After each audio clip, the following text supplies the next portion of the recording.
This recipe for baked Indonesian-style chicken is adapted from one generously shared by Changi General Hospital, which serves the dish to its COVID-19 patients. There is no chili in the dish, but it is flavoursome from a variety of spices. You have cumin, coriander, ginger, and I'm using fresh turmeric root for fragrance and colour. We start by adding a pinch of salt to the chicken. The recipe calls for tamarind, and I'm using pasteurized seedless tamarind paste, which does not need to be mixed with water. Mix well. Once you are done, cover with cling wrap and place the chicken in the chiller to sit for 20 minutes. In the meantime, prepare the spice paste. Remove the two outermost layers of each stalk of lemongrass. Cut off the root end. We will be using about 5 cm of the white root part. Slice it all up. Remove the mid ribs of the Thai lime leaves and finely slice the leaves. Chop and slice the ingredients for the spice paste to make grinding easier. This will help make your grinder blades last longer too. Start grinding the harder ingredients like candle nuts first. In with the lemongrass. Now add the ginger, galangal, and fresh turmeric root.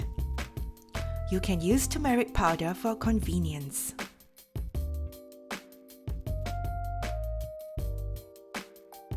Add the shredded Thai lime leaves. Put the cover on, switch on the power, and start grinding the ingredients.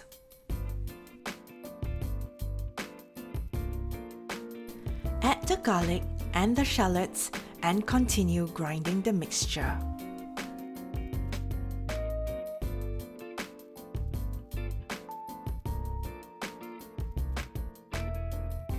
To help the grinder blades move smoothly, add a tablespoon of water. You don't have to get the mixture completely smooth. This texture is good enough. It smells so good even before frying. Heat 2 tablespoons of cooking oil. I'm using olive oil here. Add in the spice mixture.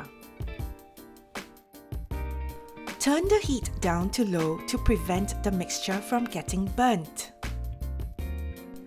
Add 2 bay leaves and continue stir-frying for 8 minutes. Add 1 teaspoon of ground coriander and half a teaspoon of ground cumin. Add the coconut milk and continue frying for 3 minutes. The coconut milk will reduce as the mixture cooks.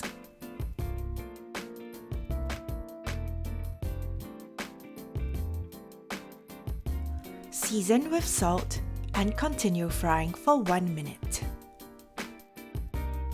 Transfer the spice paste into a bowl. It is important that you allow it to cool before using it to marinate the chicken. It is a little tedious to prepare the spice paste from scratch, but the effort is worth it. You get a unique spice paste which you cannot buy from the store. Mix well and make sure you get every piece of chicken coated with the spice paste. Cover with cling wrap and place in the chiller to marinate for at least 2 hours. Remove the chicken from the fridge 45 minutes before cooking. Place the chicken on a wire rack, skin side down, on a foil-lined tray.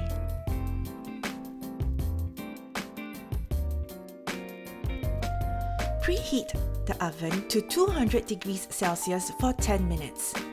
Place the tray on the lowest rack in the oven. Lower the heat to 180 degrees Celsius and bake the chicken for 20 minutes. Turn the chicken over and continue cooking at 160 degrees Celsius for 30 minutes. Then turn the heat up to 180 degrees Celsius and cook for another 10 minutes. To check if the chicken is cooked, you can use a thin metal skewer to pierce the meat. It is cooked once the juices run clear.